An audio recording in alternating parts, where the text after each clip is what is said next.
Okay. So I'm going to talk about one more thing that's going to complete the day here. We'll get about halfway through this material and we'll be able to pick up on the rest of it next time. What I'd like to talk about next is something that we're going to have to revisit because no one gets it intuitively and understands it deeply the first time we look at it. So we'll talk about it today. We'll talk about it again the next time.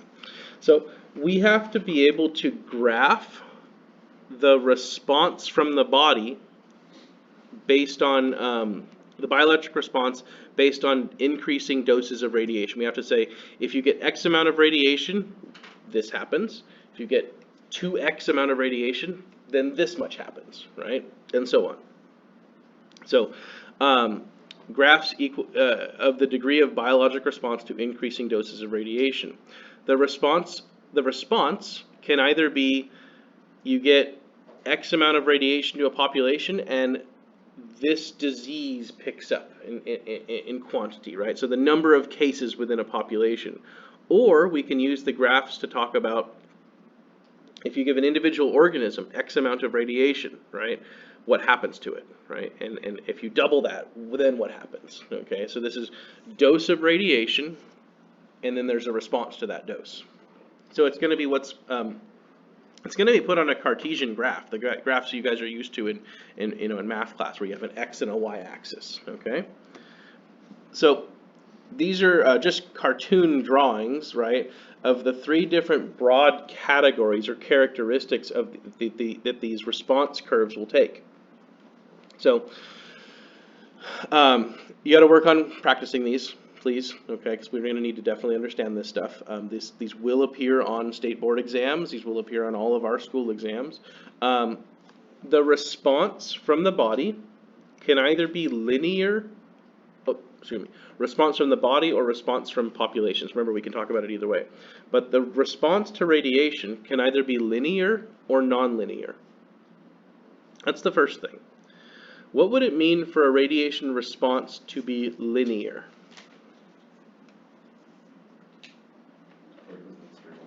Yeah, so if I give you X amount of radiation, this thing happens to you, okay?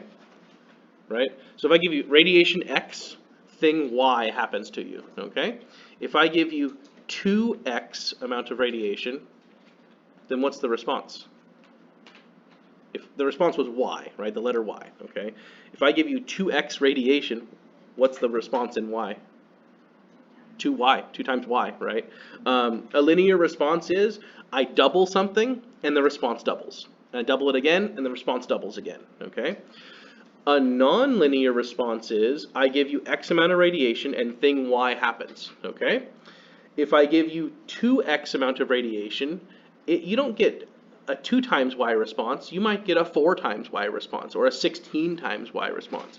The response is way more as you increase. The response increases exponentially, I guess you could say, okay? You know, if I double the radiation dose, you don't double the response, you quadruple the response or something like that, okay? That's linear versus nonlinear responses. And these responses can either have a threshold or no threshold. And what does that mean, threshold? A limit, right? A limit below which nothing happens, okay? Good. And if you have a threshold, below that threshold, if I give you, if it takes 2X amount of radiation for something to happen, and I give you 1/2 X, or if I give you X amount of radiation, right? Nothing's going to happen to you, right? There's your threshold is 2X. I give you X amount of radiation. I did not get to the threshold. The other way to talk about things is a non-threshold response, where any amount of exposure gets some sort of response from the body. Okay, so we can use these to talk about the responses from different diseases or cases in a population, and so on. So the graphs will take on the form of no threshold. Response starts from anything above 0, and it can be linear. Or there's a threshold.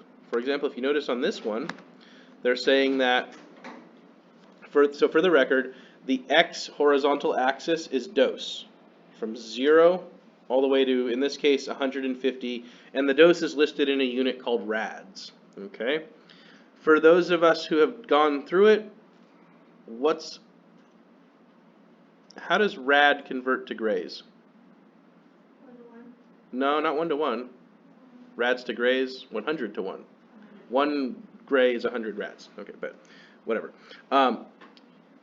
Importantly, there's a dose given in a unit of radiation called rads, okay? And that's on the x-axis, the horizontal axis. The response is on the vertical axis, and it will always be like that. Dose on the horizontal axis, response on the vertical axis. So in this chart B, if you get, a dose of 25 rads, then you have no effect. Nothing happens to you, okay? Nothing bad happens to you until you get on this representation to 50 rads, okay? So whatever the thing we're talking about, we don't know what the disease or condition or response we're talking about is, but we're saying that anything less than 50 rads gets no response. This is what's called a threshold response, okay? You are safe till you get, in this case, to 50 rads. We don't know what we're talking about. We don't know what the disease or response is. We just say there's a response. It happens at 50. Contrast that against nonlinear graphs. Nonlinear graphs will say,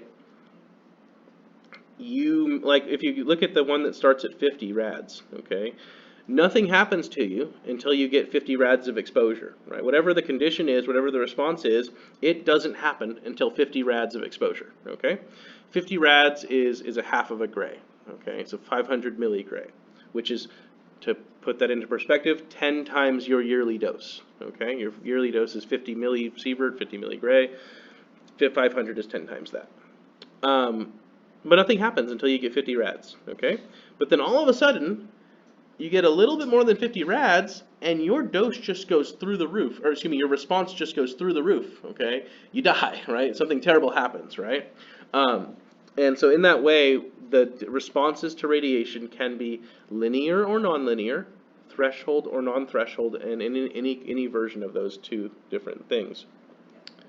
So, okay, so which ones do we use for what, okay? So somatic radiation effects. Somatic radiation effects to the body, okay? Such as, central nervous system syndrome, okay? Central nervous system syndrome, which we won't talk about until we get into the later chapters.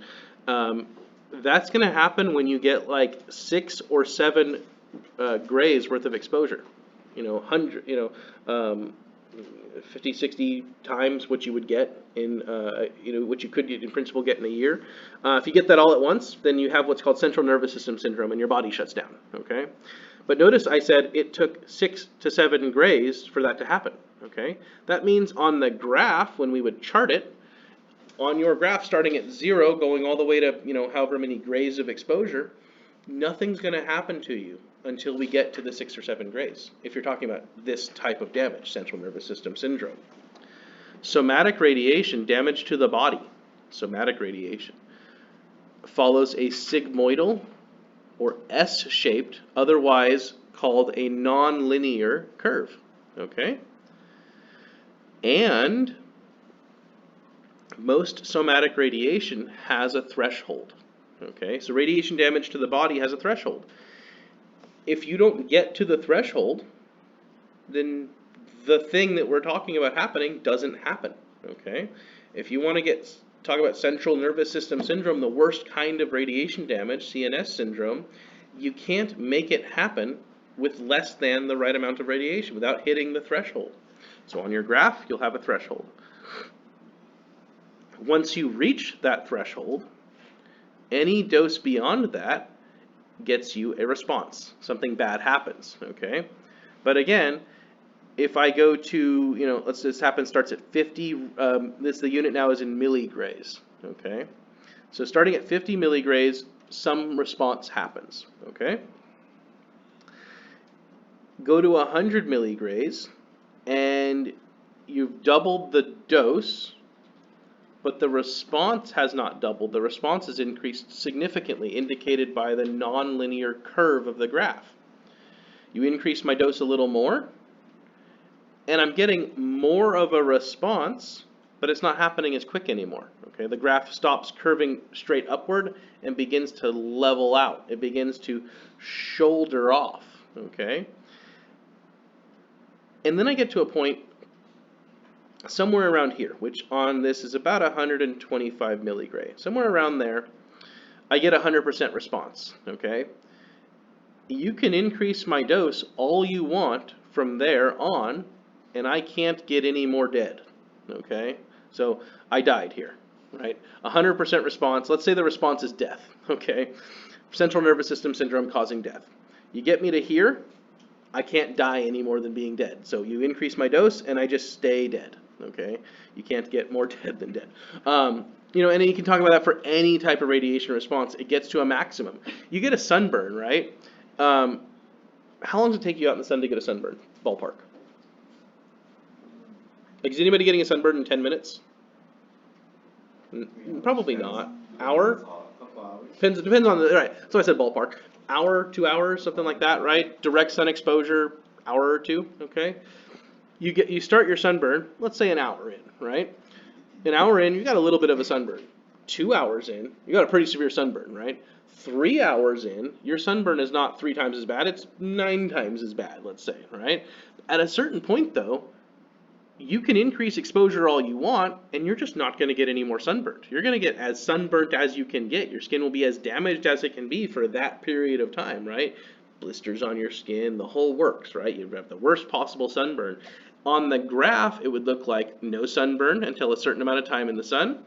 All of a sudden, sunburn gets a little worse. Increase your time in the sun, sunburn gets way worse, and then sunburn can't get any worse, okay? By the way, sunburn, called erythema of the skin, is one of the things that can happen from radiation exposure. In fact, people who undergo radiation therapies, concentrated radiation therapies to like destroy cancers, well, it has to travel through their skin, and often they get sunburns right on their skin because of it. Same reason why you get burnt from the sun, it's the ultraviolet light.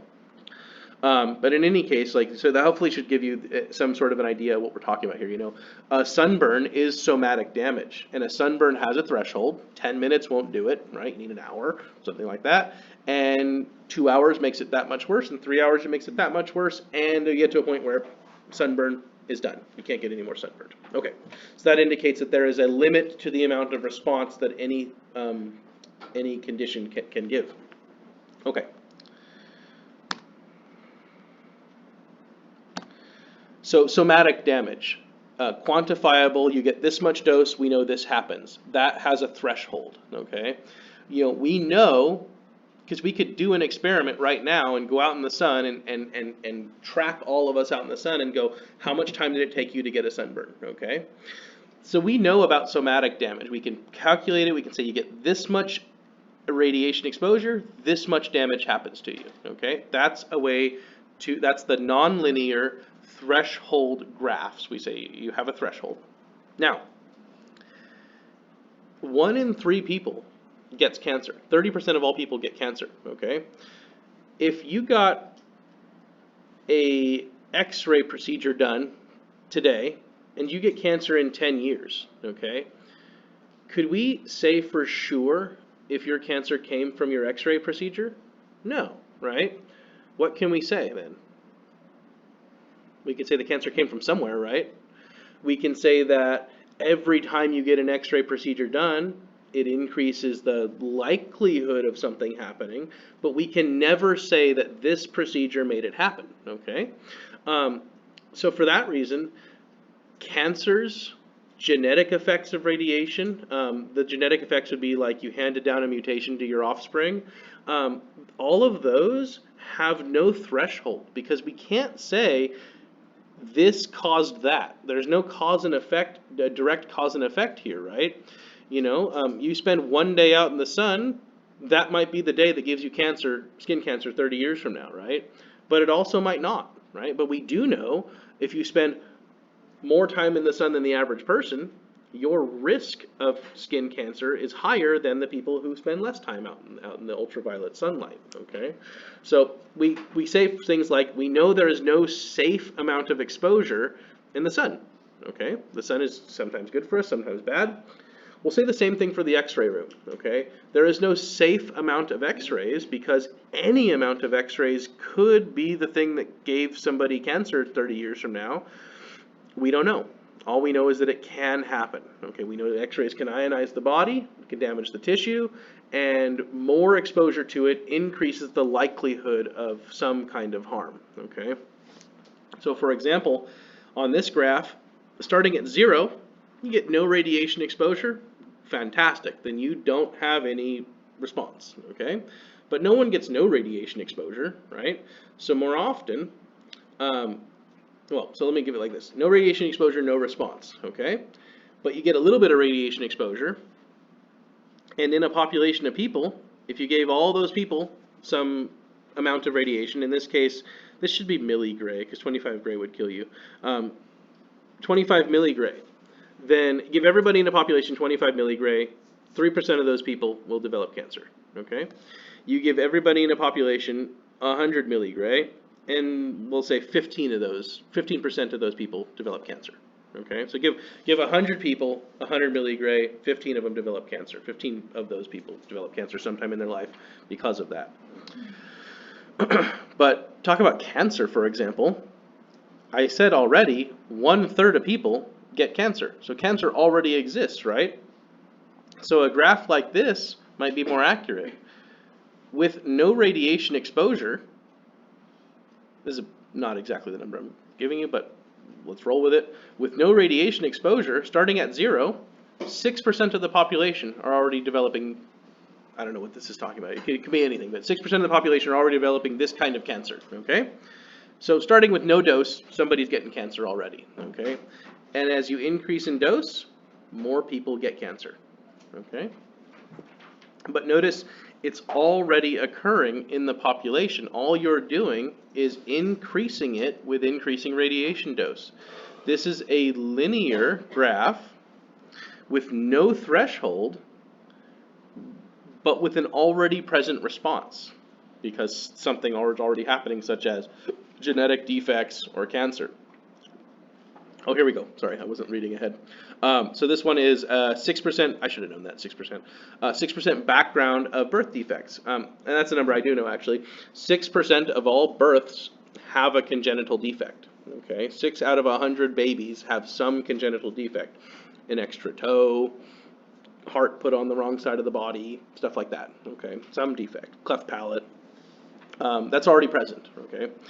All that radiation dosing will do to that is increase the number of that happening in a population. Again, if I take 100 people, let's say 100 people, they're all going to have kids, okay? 6 of those 100 people's kids are going to have some birth defect, okay? If I then irradiate, the entire population with, let's say 150 milligrays, now instead of 6 of their kids having defects, 24 of those kids have birth defects, okay? So you've increased the response. In all actuality, it's more like increasing the response from 6% to like 7%, which is really low. But this sort of drives home the idea that there's already something happening in the population because of DNA mutation. Okay, radiation exposure can increase that happening. Can increase the occurrence, the percentage, as it says here correctly, the percentage incidence of that happening. So, couple things to think about, because that could sound a little bit scary. Like radiation can cause damage, can cause death at extremely high levels, but here's the deal.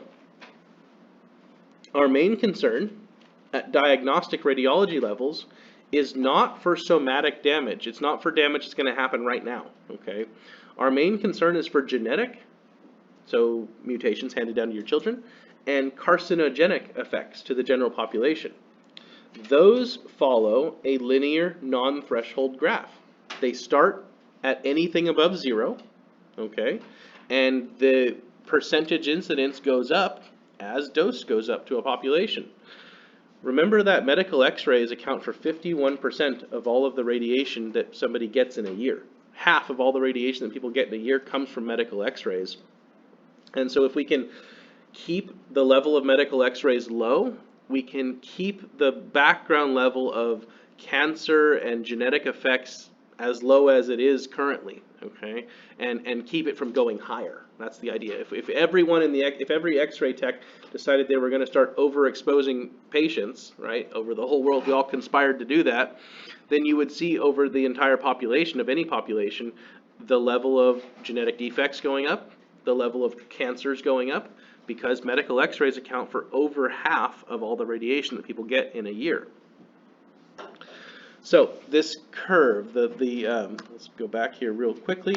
This type of response is what we worry about in radiation, in radiography, because we're giving people low doses of radiation that may or may not cause harm. But we can say that the more often this happens, the more likely there is to be some harm. The harm is cancer and genetic defects. So since that curve, the lack of a curve, indicates no completely safe level of exposure, the ALARA principle must be adopted for diagnostic procedures. I have 2 new students in class. They're probably going, what the hell is ALARA? So what's ALARA? It's as low as reasonably achievable. Yeah, and so it stands for as low as reasonably achievable. What is it? So RV, what's it telling you? To minimize as much radiation exposure. Yeah, minimize the patient dose, okay? Keep it as low as you reasonably can, okay? Don't make it as high as you possibly can, right? Good. So we give really low doses of radiation that don't cause somatic damage, quantifiable damage now, but could lead to something bad happening later. So we want to minimize the amount that we give, okay? The doctors have already considered that there is a risk for doing the x-rays, and they said the benefit of doing these x-rays on this patient is higher than the risk. The reward is higher than the risk, okay? If the risk of doing x-rays is higher than the reward, then they don't do the x-rays, like if she's pregnant female, okay? First trimester pregnancy, if she's good, she's a little bit sick, a little cough, they're not going to do her chest x-ray, okay? Because the risk of doing the chest x-ray is exposing the fetus, and that risk is high. The benefit is relatively low. But if she's very, very ill, deathly ill, we want to know what's going on. We might need to x-ray her, because if she dies, then baby dies too. So the risk becomes, the reward versus risk would become high. Okay, lastly, my last statement for today, about 90% of somatic damage from radiation is repairable by body's natural mechanisms. This is what the guy in the video called error correction. Okay, so you saw that video, right? It was just jammed. The cell was just jamming away, copying DNA, right? It's gonna make mistakes. Again, if I ask you to copy a book, you're gonna make mistakes. Okay. Someone can come through later, like an editor. People write books all the time, right? And they have editors that go through their books and they look for errors, right? Well, do they catch every single error? No, right? But they're going to catch a lot of them. And the same thing is true of our body, right? 90% of somatic damage is repairable, which is one reason why we don't necessarily cause immediate somatic damage during x-rays, because if we do, the body does a great job of repairing most of it.